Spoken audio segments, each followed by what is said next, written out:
नमस्कार मित्रांनो, स्वागत आहे आपले एम जॉब अलर्ट या यूट्यूब चॅनलमध्ये। तर मित्रांनो, एक अपडेट घेऊन आलो आहोत ITBP संदर्भात। Indo Tibetan border police force यामध्ये काही जागांसाठी वॅकन्सी निघालेली आहे। मित्रांनो, जर तुम्ही 10वी 12वी किंवा ग्रॅज्युएशन झालेले असाल तर यासाठी तुम्ही अप्लाय करू शकता। तर मित्रांनो, तुम्हाला मी या संदर्भात इथे थोडक्यात माहिती सांगणार आहे। तर तुम्ही स्क्रीनवर बघू शकता, तुम्हाला मी PDF सुद्धा दाखवतो त्याची। ITBP मध्ये जागा निघालेल्या आहे मित्रांनो, इंडो तिबेटियन बॉर्डर पोलीस फोर्समध्ये। तर त्याचीच माहिती आपण या ठिकाणी घेणार आहोत। जर आपण चॅनलवर नवीन आला असाल मित्रांनो तर चॅनलला सबस्क्राईब नक्की करा। तर चला मित्रांनो, तुम्हाला मी PDF दाखवतो।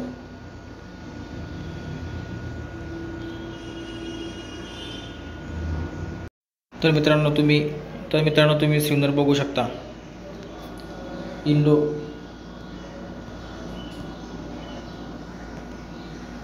Tibetan border police force, ministry of home affairs, government of India, गृह मंत्रालय अंतर्गत येते मित्रांनो। आणि भारत सरकार मान्य ही फोर्स असते।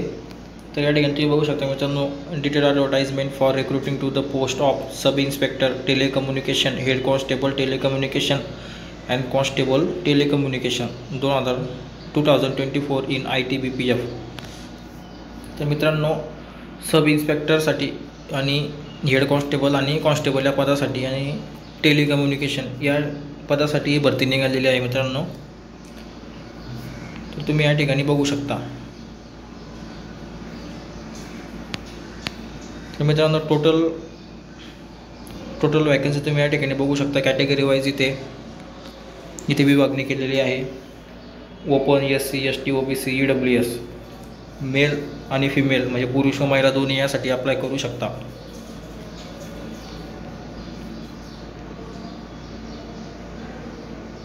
तर तुम्हाला पुढे अजून दाखवतो। यासाठी इलिजिबिलिटी क्रायटेरिया वगैरे काय आहे ते तुम्हाला या ठिकाणी दाखवतो।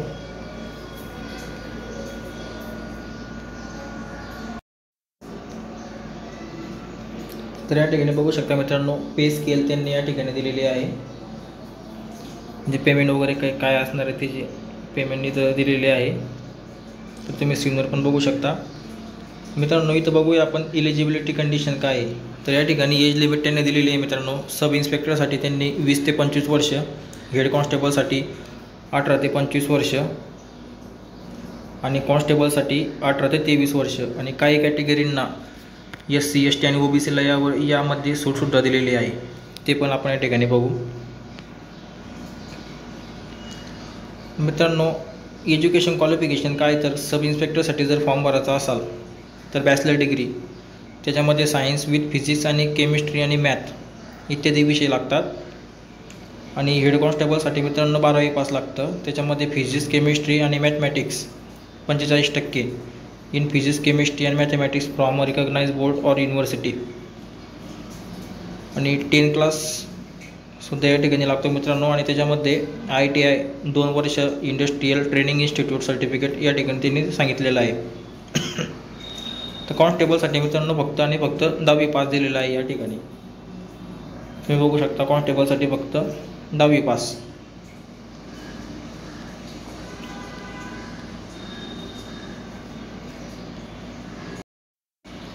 तर मित्रांनो, तुम्ही इथे बघू शकता, age relaxation in upper age limit allowed to various categories. तर मित्रांनो, तुम्ही इथे बघू शकता SC ST आणि OBC, SC आणि STला 5 वर्ष आणि OBCला 3 वर्ष या ठिकाणी सूट दिलेली आहे।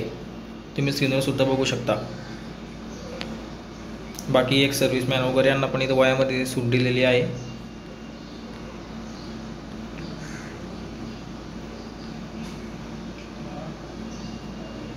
तर मित्रांनो, या ठिकाणी अगोदर फिजिकल स्टँडर्ड टेस्ट होणार आहे, म्हणजे पहिले फिजिकल होणार आहे। त्याच्यामध्ये सब इन्स्पेक्टरसाठी, हेड कॉन्स्टेबल आणि कॉन्स्टेबलसाठी। तर तुम्ही इथे बघू शकता स्क्रीनवर, इथं सब इन्स्पेक्टरसाठी हाईट मेल 162.5 सेंटीमीटर, फिमेलसाठी 150 सेंटीमीटर। आणि इथं काही राज्यामधले जे उमेदवार असतात त्यांना हाईटमध्ये सूट दिलेली आहे. जसं की ईस्टर्न साईडचे जे राज्य असतात, पहाडी एरिया आपण असं म्हणतो, त्यांना इथं सूट दिलेली आहे. आणि बाकी मित्रांनो, नॉर्मल जे राज्य असतात त्यांच्यासाठी हाईट इथे कॉन्स्टेबल आणि हेड कॉन्स्टेबलसाठी पुरुषांसाठी 170 सेंटीमीटर आणि महिलांसाठी 157 सेंटीमीटर दिलेली आहे. तर मित्रांनो, या भरतीकडे जास्त विद्यार्थ्यांचं लक्ष वगैरे नाही आहे आणि आपल्या महाराष्ट्रामधनंही बरेचसे विद्यार्थी असे असतात की यामध्ये फॉर्म भरत नाही. तर या ठिकाणी एक चांगली संधी आहे मित्रांनो सरकारी नोकरी मिळवण्याची. मित्रांनो, याच्या अगोदर फिजिकल टेस्ट होणार आहे, त्याच्यामध्ये पण रनिंग वगैरे पण असणार आहे. तुम्हाला मी या ठिकाणी दाखवतो.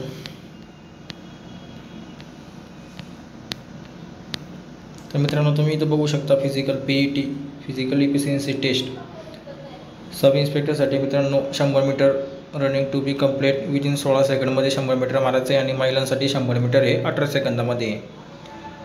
आणि 1.6 किलोमीटर रनिंगसुद्धा होणार आहे, ती 7 मिनटं 30 सेकंडमध्ये कवर करायची आहे. आणि महिलांसाठी 800 मीटर रनिंग असणार आहे, ती 4 मिनटं 45 सेकंडमध्ये कंप्लीट करायची आहे. आणि हेड कॉन्स्टेबल टेलिकम्युनिकेशन आणि कॉन्स्टेबल टेलिकम्युनिकेशन इथे 1.6 किलोमीटर म्हणजे 1600 मीटरची रनिंग होणार आहे. त्यामध्ये पुरुषांना 60 मिनटं 30 सेकंडमध्ये कंप्लीट करायची आणि महिलांना 800 मीटर आहे. कॉन्स्टेबल आणि हेड कॉन्स्टेबलसाठी ती 4 मिनटं 45 सेकंडमध्ये कंप्लीट करायची आहे. आणि 11 फीट लाँग जंप यामध्ये 3 चान्स मिळणार आहे. महिलांसाठी 9 फीट, त्यामध्ये पण महिलांना पण 3 चान्स भेटणार आहे लांब उडीसाठी. आणि 3.5 मीटरची हाय जंप असणार आहे, त्याच्यामध्ये पण 3 चान्स आहे. आणि महिलांसाठी 3 फुटाची हाय जंप असणार आहे, त्याच्यामध्ये पण 3 चान्स आहे.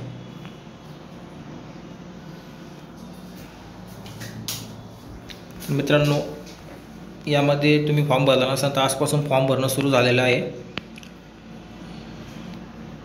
तुम्ही या ITBPI वेबसाईटवर जाऊन पण याबद्दल संपूर्ण माहिती घेऊ शकता. याच्यामध्ये त्यांनी सर्व माहिती वगैरे दिलेली आहे. मी तुम्हाला थोडक्यात तिथे माहिती सांगण्याचा प्रयत्न केला आहे. याच्याबद्दल मित्रांनो अजून एक व्हिडिओ या ठिकाणी आपण घेऊन येणार आहोत. त्यामध्ये याच्या पुढची प्रोसेस वगैरे काय असणार आहे, मेडिकल, नंतर पेपर वगैरे कसा असणार आहे, पेपरचा क्रायटेरिया काय असणार आहे, त्याबद्दल एक थोडक्यात माहिती सांगणार आहे. तर भेटूया मित्रांनो अशाच नवीन माहितीसाठी. त्यासाठी आपल्या चॅनलला सबस्क्राईब नक्की करा मित्रांनो. जय हिंद, जय महाराष्ट्र.